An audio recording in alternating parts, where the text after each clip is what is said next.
అప్రమేయో హృషీకేశ పద్మనాభో అమరప్రభు విశ్వకర్మ మనుస్త్వష్టా స్థవిష్ట స్థవినో ధ్రువః. విశ్వకర్మ తర్వాత నామం. విశ్వకర్మ అంటే దేవశిల్పి. స్వామి ద్వారకా నగరంలో సముద్రంలో ద్వారకా నగరాన్ని కట్టుకోవాలి అనుకున్నప్పుడు మళ్ళీ విశ్వకర్మనే పిలిపించాడు. దేవతలకు సంబంధించి యంత్ర విద్యా కోవిదుడు, వాస్తు శాస్త్రజ్ఞుడు, ఇంజనీర్ విశ్వకర్మ. నిజానికి అసలైన విశ్వకర్మ విష్ణువే. ఈ విశ్వకర్మ కేవలం ఆయన ప్రతినిధి, ఈయన స్వయంగా భగవంతుడు కాదు. అందుకే విశ్వకర్మ ఎప్పుడైనా నేనే ఈ సృష్టి అంతా చేశానని అహంకరిస్తే ఓదాబేసేసాడు. అలాగే ఉంటుంది ఎక్కడైనా అంతే. విశ్వకర్మ కాదు, విష్ణుమూర్తి కాదు, ఎవరికైనా తప్పదండి. ఇది నేనే ఇది చేశాను అని వచ్చిందంటే అయిపోయినట్టే. అది నిరహంకార నిర్మమ స్వరూపంగానే చెప్పాలి, ఆ మాట చెప్పాల్సి వచ్చిన. భగవద్గీతలో కృష్ణుడు చెప్పడం వేరు, అది కృష్ణుడు ఆకారం దృష్టిలో పెట్టుకుని ఆయన చెప్పాల. పురుషోత్తముడుగా పరమాత్మగా చెప్పాడు కాబట్టి అది అహంకారం కాదు. రాముడు మానవాకారం, అందుకే నేనే ఈ సృష్టి అంతా చేశా, నేనే సృష్టికి మూలమని రాముడు అండవు. అది కేవలం మానవావతారం, మానవుడిగానే ఉండదలుచుకున్నాడు ఆయన. మానవుడు అండే అవకాశం లేదు. విశ్వకర్మ దేవతలకి శిల్పి, ఒక ప్రతినిధి ఒక పనికి. ఆయన విశ్వ నిర్మాణం ఆ రూపంలో విష్ణువు చేశాడు, భగవంతుడు చేశాడు. అది నేను చేశాను అనుకుంటే ఇబ్బంది. అదే జరిగిన సరిగ్గా కాళహస్తి కథలో విశ్వకర్మ కొడుకు, అతని పేరు ఊర్ణనాభుడు. వీళ్ళంతా బ్రహ్మలోకానికి వెళ్ళారు. ఏదో సభలో బ్రహ్మలోకంలో సభ జరిగింది. ఇట్లా అందరికీ కొన్ని బాధ్యతలు అప్పగించాలి కాబట్టి కొత్త నిర్మాణాలు ఏవో మాట్లాడాలిగా. క్యాబినెట్ మీటింగ్లో జరిగింది. దానికి విశ్వకర్మ వెళ్ళాడు. అప్పటికి ఆయనకు కొడుకున్నాడు, ఆయన కొంచెం యువనేత, యంగ్ టర్క్, ఆయన కూడా తీసుకెళ్ళాడు. సరే, యువనేతల వేషాలు వేరుగా ఉంటాయిగా, కొంచెం ఆవేశంగా ఉంటాయి. తీసుకెళ్ళాడు. ఆయన ఏదో చిన్న పీట వేసారు, కూర్చోబెట్టారు. అక్కడ తండ్రి పక్కన కూర్చున్నాడు. అక్కడ బ్రహ్మదేవుడు సృష్టి చేయడం అంతా చూశాడు. ఆ పని విశ్వకర్మ వాళ్ళ అబ్బాయి చేయకూడదు. ఈయనకి భవనాలు కట్టమని చెప్పారు, మనుషులను సృష్టించమని చెప్పాల. ఏ జీవుల్ని విశ్వకర్మ సృష్టించలేడు, నిర్జీవ పదార్థాలు మాత్రమే ఆయన చేయగలడు. ఆయన పని అంతవరకే. అతి చేస్తే గతి చేయడం ఖాయం. విశ్వకర్మ చేయలా. కొడుకుకి పౌరుషం వచ్చింది. మా నాన్నకి శక్తి ఉంది కదా, నేనెందుకు చేయొద్దు, ఆయనకి కొంత వస్తుంది కదా. దాని మీద మనుషులను సృష్టించే ప్రయత్నం చేశాడు. చూశాడు, నువ్వు అతి చేస్తున్నావు, నువ్వు గతి చేయడం ఖాయం అని చెప్పి బ్రహ్మదేవుడు శపించాడు. ఇంక బాగా ఎక్కువగా ఉంది సరదా, ఒకసారి పుట్టు కింద అని చెప్పి. ఊర్ణనాభ శబ్దానికి సాలిపురుగు అని అర్థం. ఎందుకంటే నాభి నుంచి ఒకటి ఏదో ఊరుతూ ఉంటుంది, దాంతోనే అది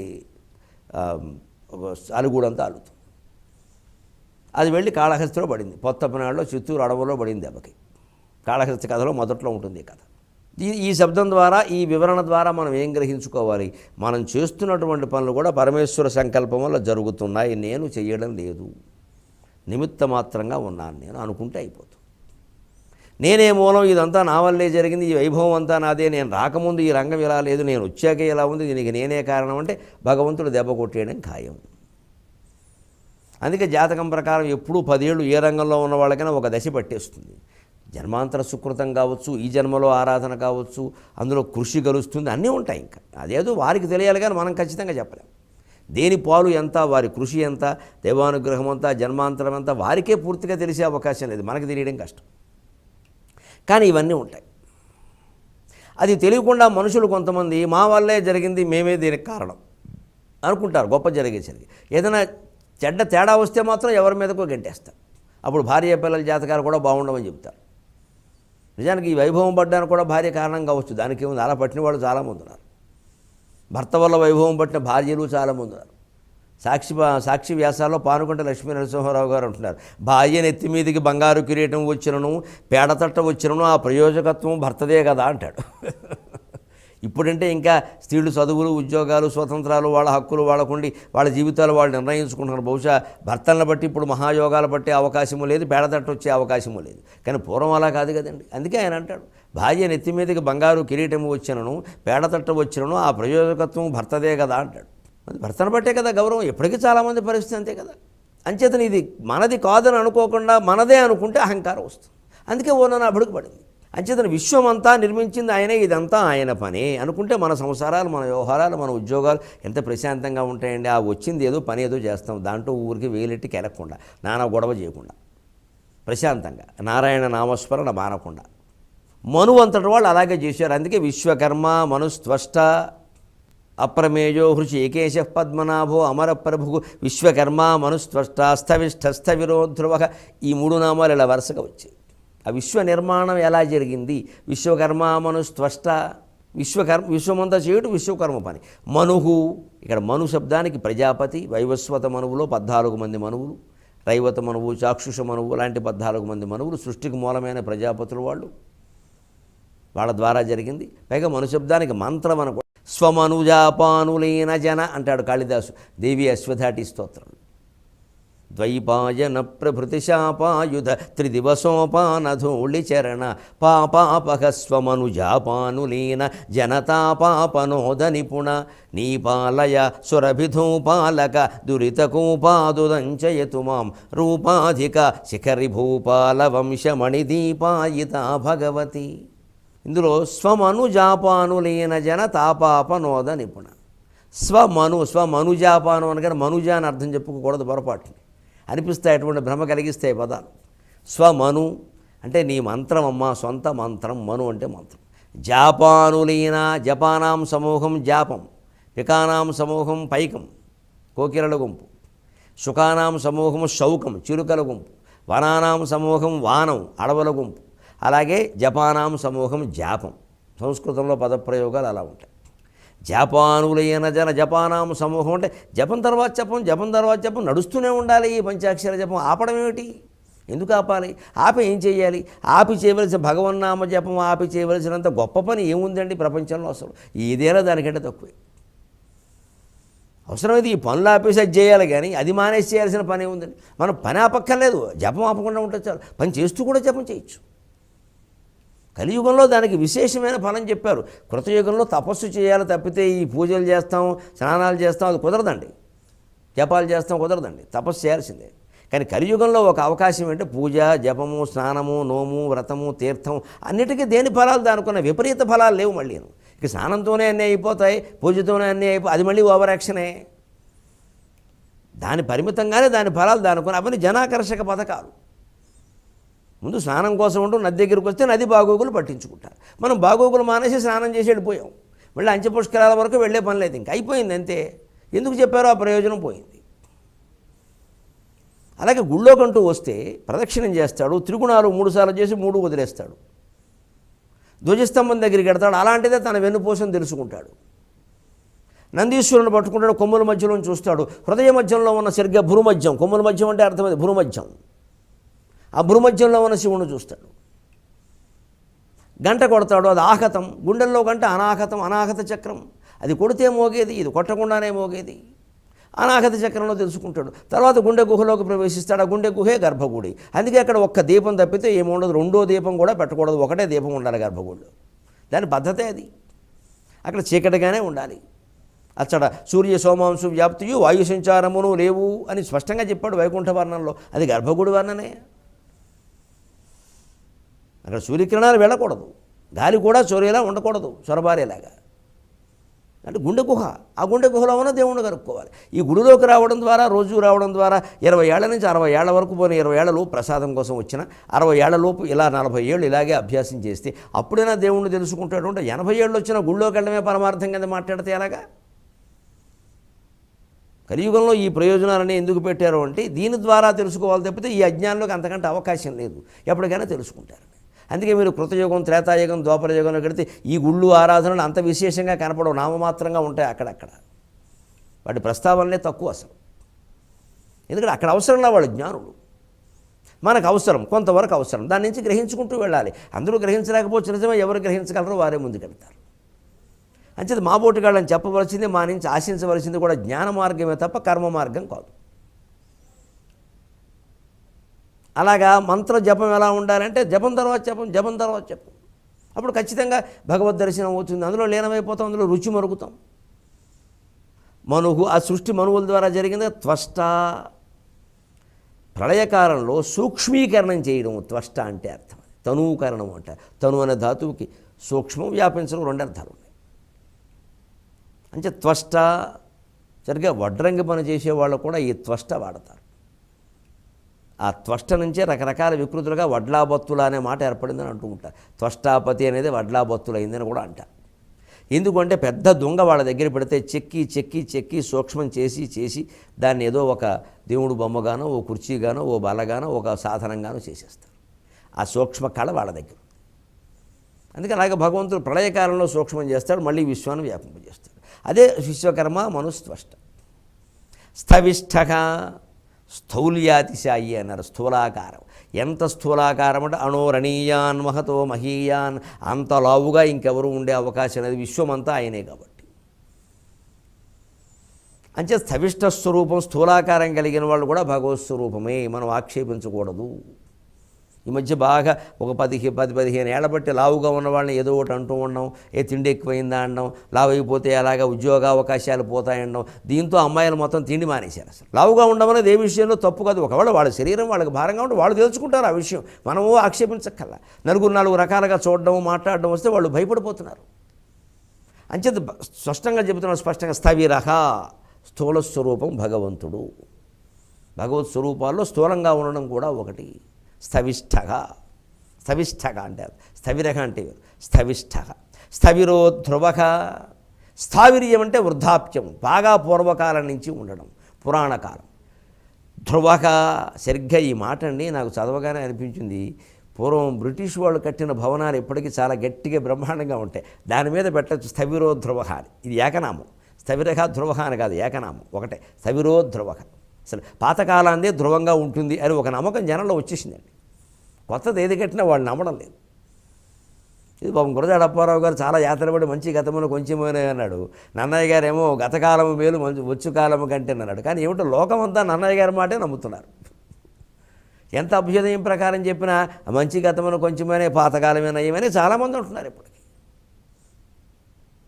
కట్టడాల విషయంలో కూడా ఇంత సాంకేతికత, ఇంత శాస్త్రం అభివృద్ధి చెందితే ఇండియాలో బ్రిటిష్ వాళ్ళ కట్టడాలు బాగున్నాయి అనడం అది మనం గౌరవించుకోవడమా, మనల్ని అవమానించుకోవడమా? కానీ తప్పనిసరి పరిస్థితి. వాళ్ళంటే ఉపయోగం ఏమిటి?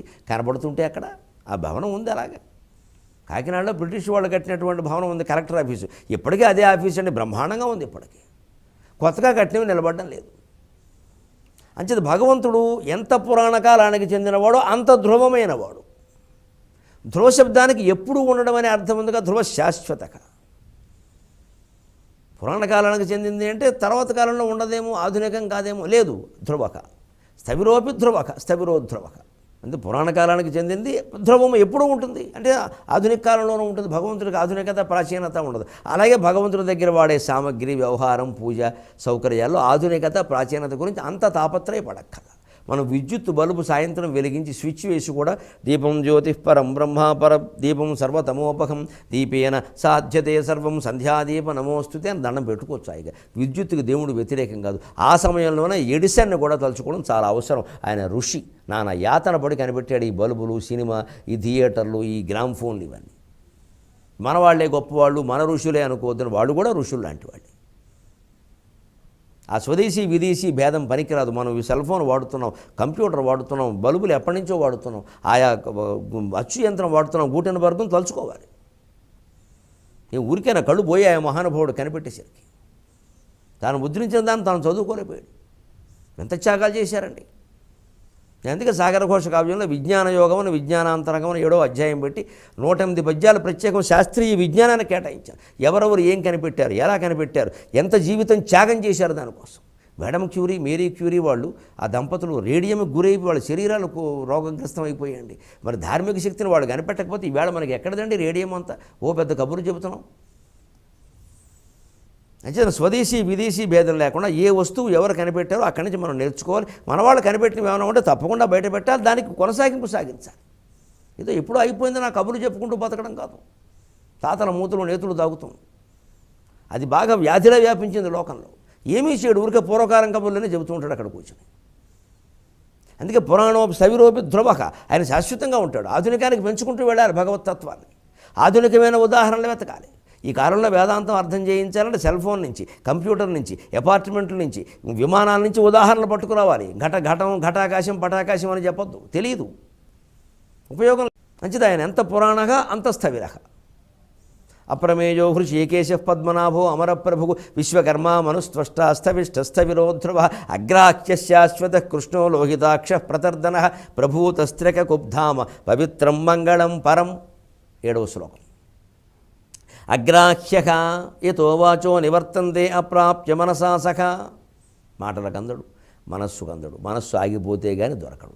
మాటలకందే సమస్య లేదు. అగ్రాహ్య ఎందుకు అందడు? మనస్సు ఎక్కడది? మనస్సుకు ముందు ప్రాణవాయువు. ప్రాణం లేదే మనస్సు ఎక్కడండి? దానికి ముందు అహంకారం, జీవుడు. ఆ అహంకారానికి ముందు మహత్తత్వం. ఆ మహత్తత్వానికి ముందు ప్రకృతి పురుషుడు.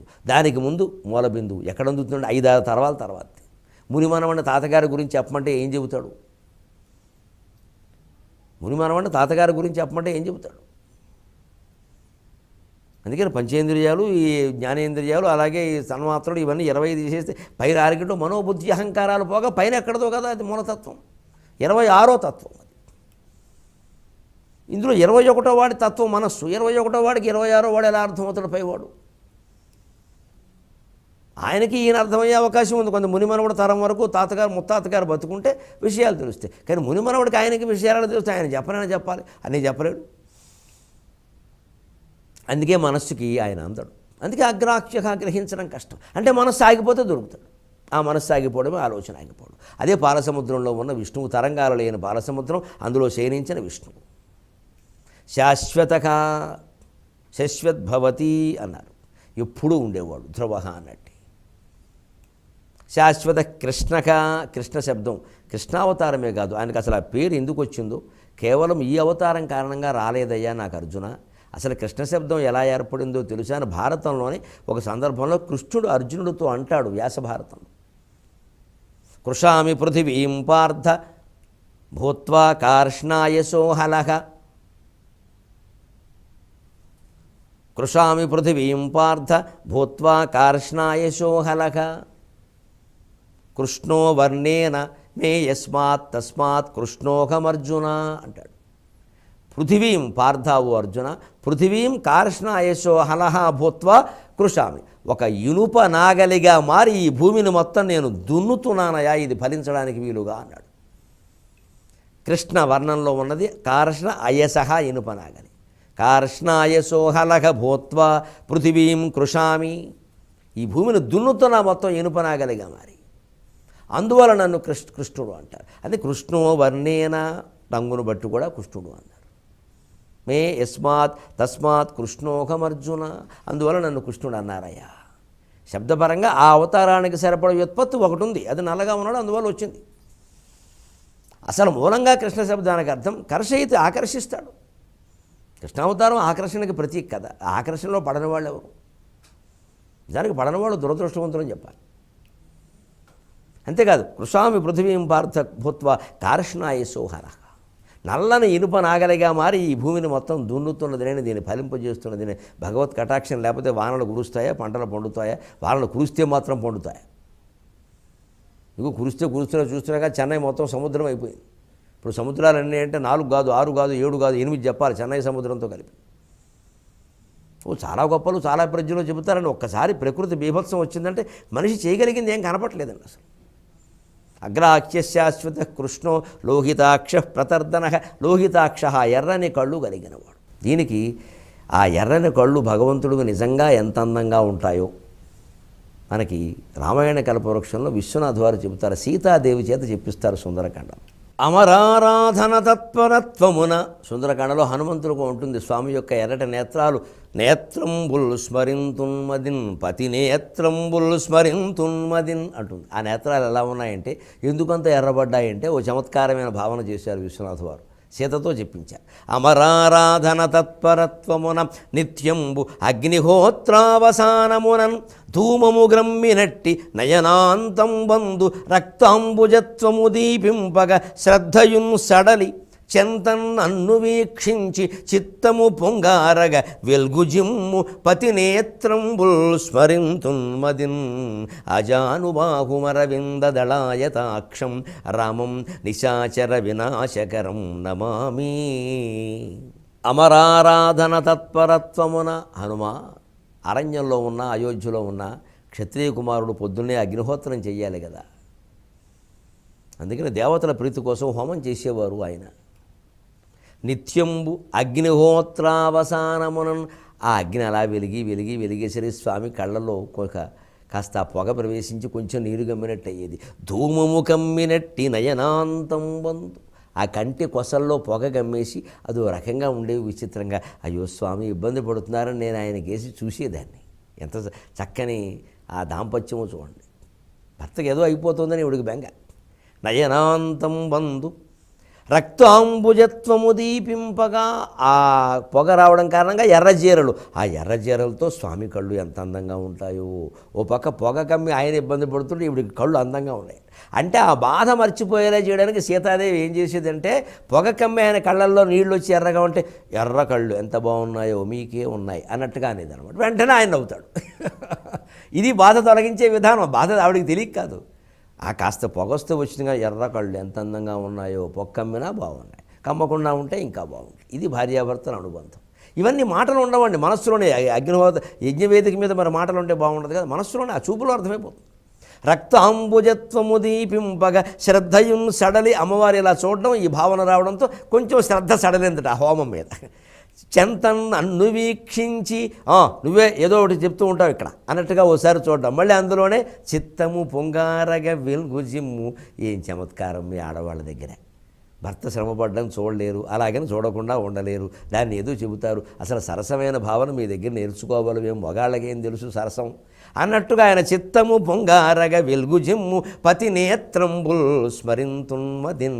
అలా నా కేసి చూస్తూ కళ్ళతో నవ్వుతూ, ఎర్రని కళ్ళతో అందంగా నవ్వుతున్న అరవింద దళాయత అక్షుణ్ణి స్మరిస్తున్నాను అంది సుందరకాండలో సీతాదేవి కల్పవృక్షం. అగ్రాఖ్య శాశ్వత కృష్ణో లోహితాక్ష ప్రతర్ధనక